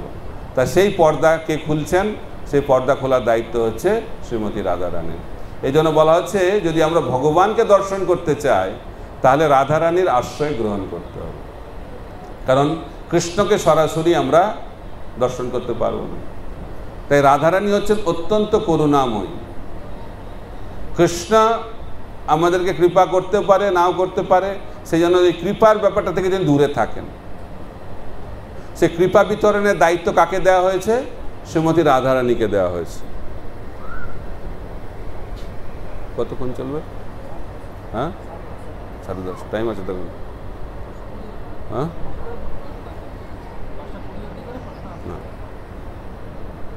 তো রাধারানীর কৃপা কিভাবে লাভ হবে সেটা অত্যন্ত গুরুত্বপূর্ণ। রাধারানী তো করুণাময়ী, কিন্তু রাধারানীর কৃপা লাভ করতে গেলে আমাদেরকে গুরু বৈষ্ণবদের আশ্রয় গ্রহণ করতে হবে। গুরু বৈষ্ণবের আশ্রয় গ্রহণ না করলে রাধারানীর কৃপা লাভ হয় না। উদাহরণ দেওয়া হয়েছে যে রঘুনাথ দাস গোস্বামী তিনি মহাপ্রভুর কাছে সরাসরি সাক্ষাৎ করতে গেছিলেন, এবং তিনি বললেন যে আমি আর এই সংসারে থাকতে চাই না, আমার এই সংসার ভাল লাগছে না, আপনার সঙ্গে থাকতে চাই, আমি ফুল টাইম জয়েন করতে চাই, মন্দিরে জয়েন করতে চাই, মহাপ্রভুর আন্দোলনে জয়েন করতে চাই। মহাপ্রভু বললেন এটা করার কোনো প্রয়োজন নেই, মর্কট বৈরাগ্য করে কোনো লাভ নেই, তুমি বাড়ি ফিরে যাও, বাড়ি ফিরে গিয়ে বিবাহ করো। অন্তরে করো নিষ্ঠা, বাইরে লোক ব্যবহার। মহাপ্রভু বলেছেন আর কি করা যাবে, যেতেই হবে। বিবাহ করেছে কিন্তু মন তো মানছে না, বারবার পালাতে যায়, বারবার পালাতে যায়, আর বারবার ওর বাবা ধরে নিয়ে আসে, তার সিকিউরিটি দেয় এবং বেঁধে রাখার চেষ্টা করছে। তখন রঘুনাথের মা বলছে একে শিকল দিয়ে বেঁধে রাখো, দড়ি দিয়ে বেঁধে রাখো, তাহলে আর পালাতে পারবে না। তখন রঘুনাথ দাস গোস্বামীর বাবা বলছেন যে যাকে অপ্সরার মতো সুন্দরী স্ত্রী এবং ইন্দ্রসম ঐশ্বর্য বেঁধে রাখতে পারছে না, তাকে এই জগতের সাধারণ দড়ি শিকল দিয়ে কী করে বেঁধে রাখা যাবে? আর যার চৈতন্যের কৃপা লাভ হয়েছে তাকে কিছু দিয়ে এই জগতে বেঁধে রাখা যাবে না, কিন্তু তা সত্ত্বেও বাঁধা পড়ে যাচ্ছে। তো নিত্যানন্দ প্রভু এসে গেছেন পানিহাটি ধামে, খবর পেয়ে গেছেন রঘুনাথ দাস গোস্বামী। তো তিনি তখন রঘুনাথ দাস গোস্বামী দর্শন করতে এসেছেন, নিত্যানন্দ প্রভুকে দূর থেকে প্রণাম করেছেন। তো নিত্যানন্দ প্রভুর পার্শ্বদরা বলছেন রঘুনাথ আপনাকে প্রণাম করছে, বলছে ওকে ডাকো, একটা চোর, ওকে ডাকো। চোর? চোর কেন রে বাবা, তো চুরি করে, বড় লোকের ছেলে কি চুরি করলো? তো ব্যাখ্যা করা হচ্ছে যে মহাপ্রভু হচ্ছেন কার সম্পদ? নিত্যানন্দ প্রভুর সম্পদ। তার সম্পদ নিত্যানন্দ প্রভুকে জিজ্ঞেস না করে রঘুনাথ দাস গোস্বামী তাকে নেওয়ার চেষ্টা করেছিল, তার মানে চুরি করার চেষ্টা করেছিল। তবে তুমি যে চুরি করেছো তার শাস্তি হচ্ছে বৈষ্ণব সেবা করো, অর্থাৎ চিরা দধি সবাইকে খাওয়াও। তো যখন চিরা দধি খাইয়েছে, যখন বৈষ্ণবরা সন্তুষ্ট হয়ে গেছে, তখন নিত্যানন্দ প্রভু তার শ্রীচরণটা রঘুনাথ দাস গোস্বামীর মাথায় দিয়েছে, কৃপা লাভ হয়ে গেল। কীভাবে কৃপাটা লাভ হলো? বৈষ্ণবকে সেবা করা। তো অনেকে বলে বৈষ্ণব সেবা কিভাবে হবে? বৈষ্ণবদেরকে সন্তুষ্ট করা হচ্ছে খুব সহজ, যেটা নিত্যানন্দ প্রভু দেখালেন। বৈষ্ণবদেরকে সন্তুষ্ট করতে গেলে তাদেরকে সুন্দর প্রসাদ খাওয়াতে হবে। খুব ভালো না এটা? আজকে হচ্ছে রাধারানীর আবির্ভাব তিথি। রাধারানী হচ্ছেন রান্নাবান্না যে সমস্ত সেবা তার departmental head, universal departmental head. সৃষ্টির ডিপার্টমেন্টাল হেড হচ্ছে রান্নার শ্রীমতী রাধারানী। অনাদিকাল ধরে শ্রীমতী রাধারানী রান্না করছেন, অনাদিকাল ধরে। তো যারা বাড়িতে রান্না করেন তারা জানেন বিভিন্ন জিনিস খাওয়ানো কত একটা ঝামেলার ব্যাপার, প্রতিদিন নতুন নতুন খাওয়ানো, তাই না? যারা রান্না করেন তারা বোঝেন, আর যারা মন্দিরে কিচেন চালান তারা আরও ভালো করে বোঝেন। নতুন নতুন কী করে খাওয়াবো, আর যে সিজনে আবার সবজি পাওয়া যায় না ভালো, সেখানে আবার কি করে প্রতিদিন নতুন নতুন জিনিস খাওয়ানো যাবে। তো বলা হচ্ছে নাকি শ্রীমতী রাধারানী অনাদিকাল ধরে রান্না করছেন কৃষ্ণের জন্য, এখনো পর্যন্ত একটা আইটেমও নাকি রিপিট হয়নি। বলুন হরি বল, হরি বল, হরি বল। বিশ্বাস হচ্ছে এটা? আচ্ছা, বিশ্বাস হচ্ছে। তো বিশ্বাস হওয়াটা একটু কঠিন, কারণ এটি হচ্ছে অচিন্ত শক্তি। ভগবানকে যদি আমরা জানতে চাই তাহলে ভগবানের অচিন্ত শক্তিতে বিশ্বাস থাকতে হবে। তাই রাধারানীকে যদি আমরা বুঝতে চাই তাহলে রাধারানীর অচিন্ত শক্তিতে আমাদের বিশ্বাস রাখতে হবে। তো রাধারানী অচিন্ত শক্তির উৎস, লাদিনী শক্তি। চিন্ময় শক্তি তিনভাবে বিভক্ত: সম্বিত শক্তি, সন্ধিনী শক্তি, লাদিনী শক্তি। শুনেছেন? এই জড়জগৎ হচ্ছে বহিরাঙ্গা শক্তির দ্বারা পরিচালিত হয়। সেটা আবার তিনটে গুণ রয়েছে: সত্যগুণ, রজগুণ এবং তমগুণ। কিন্তু চিন্ময় শক্তি, অন্তরঙ্গ শক্তি তিনটে ভাগ: সম্বিত শক্তি, সন্ধিনী শক্তি, লাদিনী শক্তি। সম্বিত শক্তিটা কি? সম্বিত শক্তির মাধ্যম দিয়ে ভগবানকে জানা যায়, আমাদেরকে জানা যায়, ভগবানের সঙ্গে আমাদের সম্বন্ধ জানা যায়। এই যে এই জগতে শাস্ত্র প্রকটিত হয়েছে, শাস্ত্র, সেটি হচ্ছে সম্বিত শক্তির প্রকাশ। সন্ধিনী, সম্বিত শক্তির মূর্ত বিগ্রহ হচ্ছে বাসুদেব। সন্ধিনী শক্তির মূর্ত বিগ্রহ তিনি হচ্ছেন বলরাম। সন্ধিনী শক্তি মানে যাকে, যে ভগবানকে ধারণ করেন। ভগবানকে কেউ ধারণ করতে পারে নাকি? কিন্তু সন্ধিনী শক্তির মাধ্যম দিয়ে ভগবানকে ধারণ করা হয়। তো বলরাম তিনি সেই শক্তির মূর্ত বিগ্রহ। তো এই যে ধাম এই জগতে প্রকটিত হয়, চিন্ময় ধাম, মন্দির, ভগবানের জামা কাপড়, ভগবানের সিংহাসন, যা কিছু ভগবানের সেবার জন্য লাগে, সেগুলি হচ্ছে সন্ধিনী শক্তির প্রকাশ। আর লাদিনী শক্তি, লাদিনী শক্তির দুটি কাজ: ভগবানকে আনন্দ দেওয়া এবং ভক্তদেরকে পোষণ করা। কৃষ্ণদাস কবিরাজ গোস্বামী শ্রী চৈতন্য চরিতামৃত গ্রন্থে ব্যাখ্যা করছেন, লাদিনী শক্তির দুটি কাজ, একটা হচ্ছে ভগবানকে আনন্দ দেওয়া আর ভক্তদেরকে পোষণ করা। তা আমরা যদি ভক্তি জীবনকে পোষণ করতে চাই তাহলে লাদিনী শক্তির আশ্রয় গ্রহণ করতে হবে। আর লাদিনী শক্তির মূর্ত বিগ্রহ হচ্ছে শ্রীমতী রাধারানী। তাই ভগবান আনন্দের জন্য কারো উপর নির্ভরশীল নয়, কিন্তু ভগবান তার উপরই নির্ভরশীল আনন্দের জন্য, এবং সেই আনন্দের উৎস হচ্ছে শ্রীমতী রাধারানী। সেই কারণে বলা হচ্ছে কৃষ্ণ হচ্ছেন মদন মোহন। কৃষ্ণ সবাইকে মোহিত করে, মদনকে মোহিত করে, কামদেবকে মোহিত করে দিচ্ছে মদন, তার মদন মোহন। তো মদন মোহনকে যিনি মোহিত করেন তিনি হচ্ছেন শ্রীমতী রাধারানী। সেই জন্য শ্রীমতী রাধারানীর নাম হচ্ছে মদন মোহন মোহিনী। আমরা কৃষ্ণের পুজো করতে চাই, আমরা কৃষ্ণের কে ভালোবাসতে চাই, কিন্তু কৃষ্ণ কি চায়? কৃষ্ণ শ্রীমতী রাধারানীকে পুজো করতে চায়, কৃষ্ণ রাধারানীকে প্রেম করতে চায়। তো সারা ব্রহ্মাণ্ড কৃষ্ণকে নিয়ে থাকতে চায়, আর কৃষ্ণ কাকে নিয়ে থাকতে চায়? শ্রীমতী রাধারানীকে নিয়ে থাকতে চায়। বলা যে কৃষ্ণ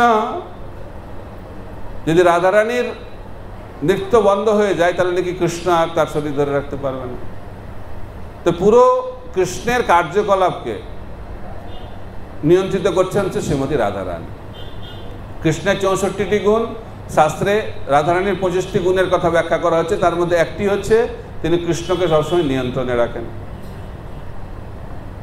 কার মাধ্যম দিয়ে? প্রেমের মাধ্যমে। কৃষ্ণ সর্বনিয়ন্তা, তিনি সবাইকে নিয়ন্ত্রণ করছেন, কিন্তু প্রেমের দ্বারা কৃষ্ণ রাধারানীর দ্বারা নিয়ন্ত্রিত হচ্ছে। তাই সেই কৃষ্ণকে যদি আমরা পেতে চাই তাহলে আমাদেরকে রাধারানীর আশ্রয় গ্রহণ করতে হবে। এই সিদ্ধান্ত ব্যাখ্যা করা হচ্ছে। তাই শিল প্রভুপাদ রাধাষ্টমী উৎসবে অনেক লেকচার দিয়েছেন, কিন্তু কোনো লেকচারে রাধারানী সম্বন্ধে বিশেষ কিছু বলেননি। তার মাধ্যম দিয়ে তিনি শেখাচ্ছেন যে আমাদের কতটা দৈন্যতা ভাব অবলম্বন করা দরকার রাধারানী সম্বন্ধে আলোচনা করার জন্য। কিন্তু একই সঙ্গে রাধারানীর মহিমাও এই জগতে প্রকাশ করা প্রয়োজন। চৈতন্য মহাপ্রভু প্রকাশ করেছেন, গোস্বামীরা প্রকাশ করেছেন, কিন্তু আমাদেরকে অত্যন্ত সাবধানতা সহকারে সেই মহিমাকে প্রকাশ করতে হবে। তো বলা হচ্ছে কৃষ্ণ প্রেম যদি আমরা না লাভ করি তাহলে রাধারানীর মহিমা কিছু আমরা বুঝতে পারবো না। তো চৈতন্য মহাপ্রভু তিনি এই জগতে এসেছেন। কেন এসেছেন? একদিন কৃষ্ণ বসে আছেন, তো রুক্মিণী দেবী বলছেন কৃষ্ণকে, প্রভু আপনি তো সব কিছুই জানেন, আপনি সব কিছু জানলেও একটা জিনিস জানেন না। কি জানেন না? তখন কৃষ্ণ বলছে, আরে আমি তো বলেছি আমি অভিজ্ঞ, আমি সব কিছু জানি, আমি আবার কি জানি না? তো জিজ্ঞেস করেছে রুক্মিণী দেবীকে, আমি কি জানি না? বলছে, প্রভু আপনি জানেন না আপনার ভক্তরা আপনাকে কত ভালোবাসে, সেটা আপনি জানেন না। বলছে, তাহলে ভগবান হয়ে কি লাভ? বলছে, কে জানে এটা? বলছে, এটা জানে হচ্ছে আমি আর রাধারানী, এই দুজন জানে যে আপনার ভক্তরা আপনাকে কতটা ভালোবাসে। এটা শোনার পরে কৃষ্ণ ভাবছে, তাহলে আমার ভগবান হয়ে কী লাভ হল? ভগবানের কী লাভ? তার থেকে ভক্ত হওয়া ভালো। তা আপনাদের কি মনে হয়, ভগবান হওয়া ভালো না ভক্ত হওয়া ভালো? কারা কারা ভগবান হতে চান হাত তুলবেন। আচ্ছা, খুব ভালো। তো প্রভুপাদ বলছেন এই জগতের মানুষ ভগবান হতে চায়। আমরা ভগবান হওয়ার প্রতিযোগিতায় নেমে পড়েছি। ভগবানের লক্ষণ কি? ভগবান হচ্ছে নিয়ন্তা। ভগবান সমস্ত কিছুর নিয়ন্তা। ভক্তারাং জগতবসাং সর্বলোক মহেশ্বরং সুবিধাং সর্বভূতানাং জ্ঞাত্তমাং শান্তিমৃচ্ছতি। এই শ্লোকে ভগবান বলছেন যে ভগবানের তিনটি বৈশিষ্ট্য আমাদেরকে জানতে হবে।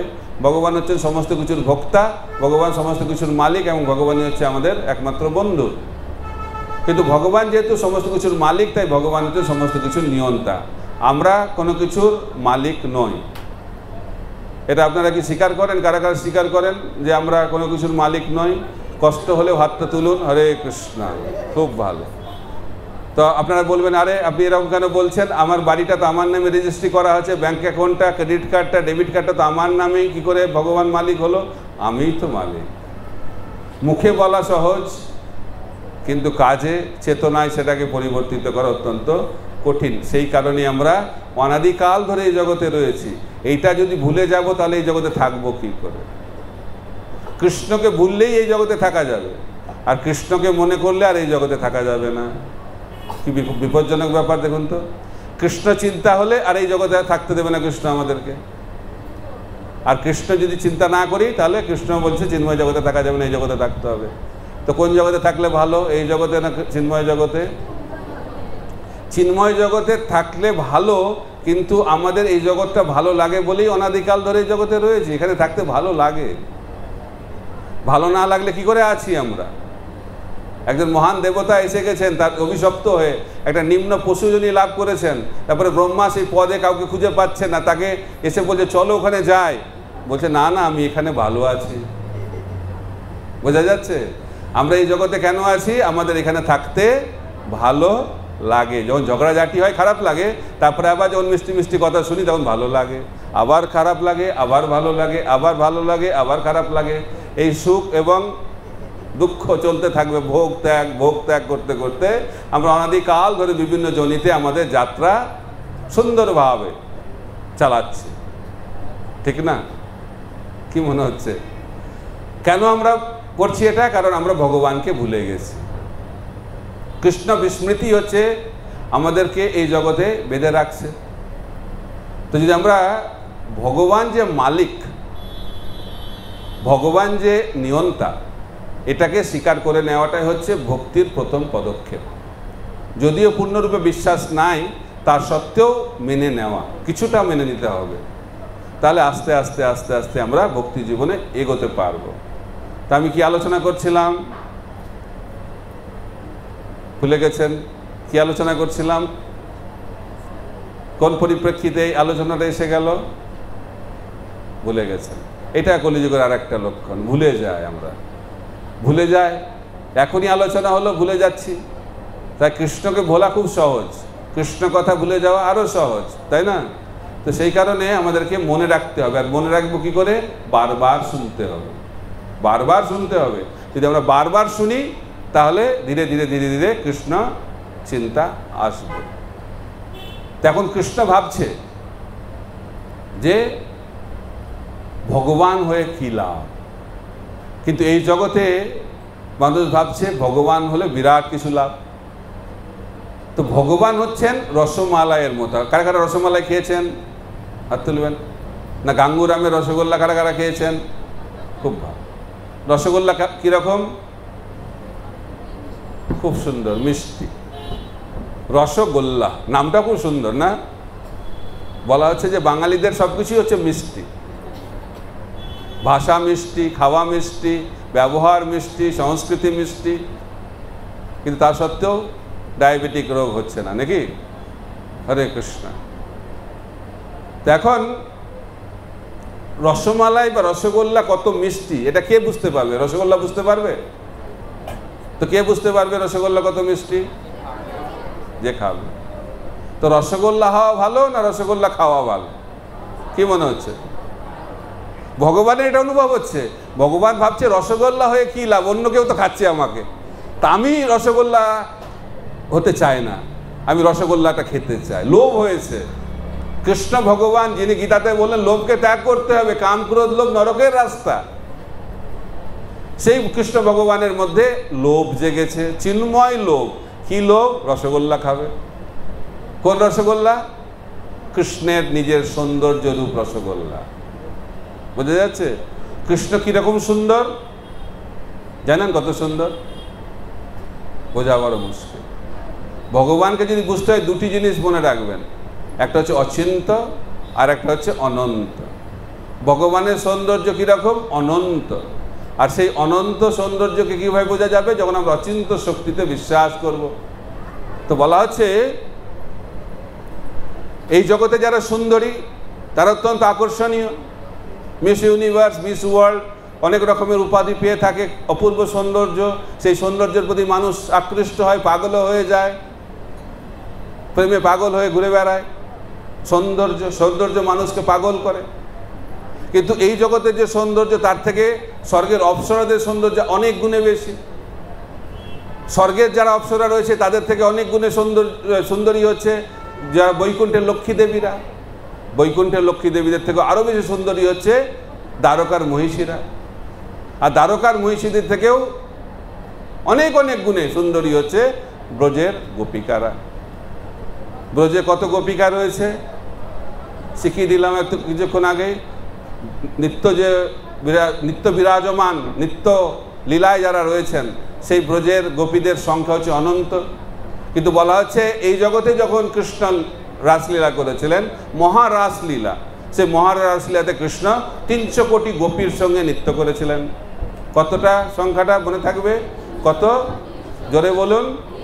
300 কোটি। মনে রাখবেন, বিশ্বনাথ চক্রবর্তী ঠাকুর ব্যাখ্যা করছেন যখন মহারাসলীলা হয়েছিল তখন 300 কোটি গোপীর সঙ্গে নৃত্য করেছিলেন। আর কতক্ষণ নৃত্য করেছিলেন জানেন? কতক্ষণ? ব্রহ্মার এক রাত্রি। আর ব্রহ্মার এক রাত্রি মানে কত সময় আপনারা জানেন? 1000 চতুর্যুগ। এক চতুর্যুগ মানে কত জানেন? এক চতুর্যুগ মানে হচ্ছে 43,20,000 বছর। 43,20,000 বছরকে যদি 1000 দিয়ে গুণ করা হয় সেটি হচ্ছে ব্রহ্মার 12 ঘন্টা বা একদিন, এবং একই সময়টা হচ্ছে তার এক রাত্রি। আর ব্রহ্মা কতদিন বাঁচেন জানেন? 100 বছর। তাই যদি 43,20,000কে 1000 দিয়ে গুণ করেন, তাকে যদি 2 দিয়ে গুণ করেন 24 ঘন্টা হলো। তাকে যদি 30 দিয়ে গুণ করেন ব্রহ্মার 1 মাস। যদি 12 দিয়ে গুণ করেন তাকে 1 বছর। তাকে যদি 100 দিয়ে গুণ করেন তাহলে কত হবে? ব্রহ্মার আয়ু। বোঝা গেল? বুঝতে পারবেন না, অচিন্ত। তো সেটা হচ্ছে 311 ট্রিলিয়ন 40 বিলিয়ন বছর হচ্ছে ব্রহ্মার আয়ু। আর সেই ব্রহ্মা কীভাবে জন্ম লাভ করে? যখন মহাবিষ্ণু একবার শ্বাসটা ছাড়ে ব্রহ্মার জন্ম হয়, আর যখন আবার শ্বাসটা নিয়ে নেয় ব্রহ্মার অপ্রকট হয়ে যায়। বোঝা গেল? 311 ট্রিলিয়ন 40 বিলিয়ন হচ্ছে মহাবিষ্ণুর একটি নিঃশ্বাস। বোঝা যাবে এগুলো? আর সেই মহাবিষ্ণু কোথা থেকে এসেছেন? মহাসংকর্ষণ থেকে। মহাসংকর্ষণ কোথা থেকে এসেছেন? মূল সংকর্ষণ থেকে। মূল সংকর্ষণ কোথা থেকে এসেছে? বলরাম থেকে। বলরাম কোথা থেকে এসেছেন? কৃষ্ণ থেকে এসেছে। তো এই সৌন্দর্যের কথা হচ্ছিল, কারণ কৃষ্ণ সেই সৌন্দর্যটাকে আস্বাদন করতে এসেছেন। তো ব্রজ গোপিকাদের সৌন্দর্য, অসীম সৌন্দর্য, অনন্ত গোপিকা রয়েছে। তার মধ্যে 108টি গোপী হচ্ছেন সর্বশ্রেষ্ঠা। তার মধ্যে 8 গোপী হচ্ছে সর্বশ্রেষ্ঠা। 8 গোপী, 4 গোপী হচ্ছে চন্দ্রাবলীর দল থেকে, আর 4 গোপী হচ্ছে রাধারানীর দল থেকে। আর এই 8 গোপীর মধ্যে 2 গোপী সর্বশ্রেষ্ঠা, চন্দ্রাবলী এবং শ্রীমতী রাধারানী। আর এই 2 গোপীর মধ্যে সর্বশ্রেষ্ঠ সুন্দরী হচ্ছেন শ্রীমতী রাধারানী। আর শ্রীমতী রাধারানীকে একজন গোপী এসে বলছে, আজকে আমার চোখটা অত্যন্ত আনন্দিত হয়েছে। কেন? আমি আজকে কৃষ্ণের যে সম্পূর্ণ যে সৌন্দর্য দর্শন করেছি। তো রাধারানী বলছে, তুমি অসীম সৌভাগ্যবতী, সেই সৌভাগ্য আমার কখনো হবে না। কেন হবে না? কারণ আমি যখন কৃষ্ণের একটি অঙ্গের দিকে তাকিয়ে থাকি, সেই অঙ্গ থেকে আমার চোখকে আমি আর সরাতে পারি না। বোঝা যাচ্ছে কৃষ্ণের সৌন্দর্য? বোঝা যাবে না, একটা ধারণা দেওয়া হচ্ছে। তো রাধারানীও সেই সৌন্দর্যের প্রতি এত আকর্ষিত। তো রাধারানী তো বাদ দিন, কৃষ্ণ একদিন একটা সুন্দর বালকের রূপ দেখেছে, তাকে আলিঙ্গন করার জন্য দৌড়ে যাচ্ছে। তখন দেখছে যে সেটি হচ্ছে তার যে স্বরূপ, তার যে রূপ, তার প্রতিবিম্ব, প্রতিফলন। তখন কৃষ্ণ ভাবছে, বাহ, আমি এত সুন্দর, আমি তো জানতাম না। তাহলে ভগবান হয়ে কী লাভ? রসগোল্লা হয়ে কী লাভ? সেই স্বাদ তো আমি আস্বাদন করতে পারছি না। তাই আমি ভগবানের ভক্ত হতে চাই। তাই ভগবানের ভক্ত হওয়ার জন্য তিনি চৈতন্য মহাপ্রভুর রূপ আস্বাদন, চৈতন্য মহাপ্রভুর রূপকে ধারণ করলেন এবং তার রূপকে আস্বাদন করলেন।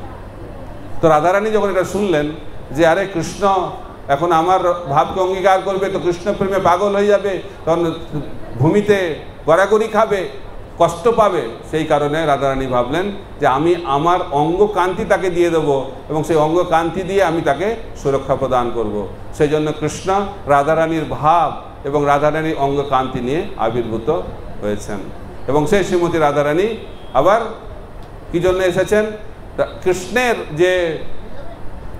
যে রোল তিনি প্লে করছেন, অর্থাৎ তিনি যে ভূমিকায় অভিনয় করছেন, কৃষ্ণ এসেছেন কার ভূমিকায় অভিনয় করার জন্য? রাধারানীর ভূমিকায় অভিনয় করার জন্য। তো রাধারানী ভাবছেন, এই এত সুন্দর অভিনয় হবে, আমি কি সেই অভিনয় দর্শন থেকে আমি কি বলে বিরত থাকব?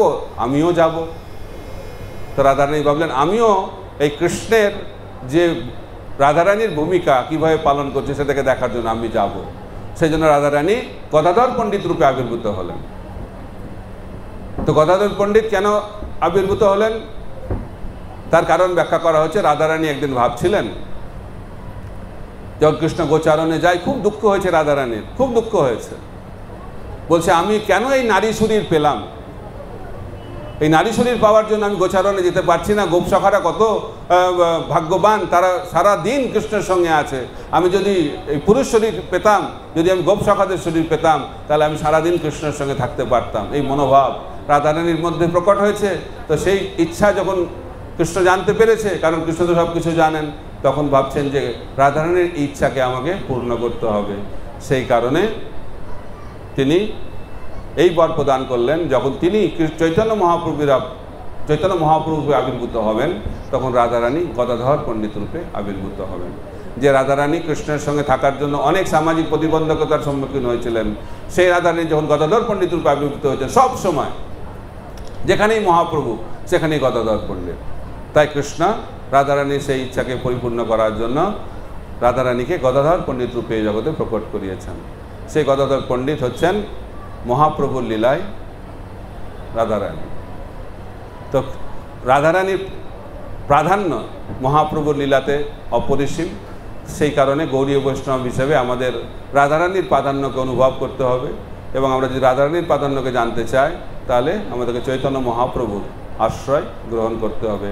কারণ শাস্ত্রে বলা হচ্ছে রাধার মহিমা প্রেম রস সীমা জগতে জানাতকে, কে জানাতে পারবে? সেই রাধারানীর মহিমা চৈতন্য মহাপ্রভু। যদি গৌর না হইত তবে কি হইত, কেমনে ধরিতাম দে, রাধার মহিমা প্রেম রস সীমা জগতে জানাতকে। তো আজকের এই শুভ তিথিতে আমরা মহাপ্রভুর কাছে প্রার্থনা করব যাতে ওনার কৃপায় আমরা রাধারানীর অসীম মহিমার কণামাত্র উপলব্ধি করতে পারি। আর সেই কণা যদি আমরা উপলব্ধি করতে পারি তাহলে আমরা আমাদের মনুষ্য জীবনকে সার্থক করতে পারব। এই বলে আমি আমার বক্তব্য এখানে সমাপ্ত করছি। হরে কৃষ্ণ কৃষ্ণ কৃষ্ণ হরে হরে, হরে রাম রাম রাম হরে হরে। রাধাষ্টমী মহামহোৎসব কি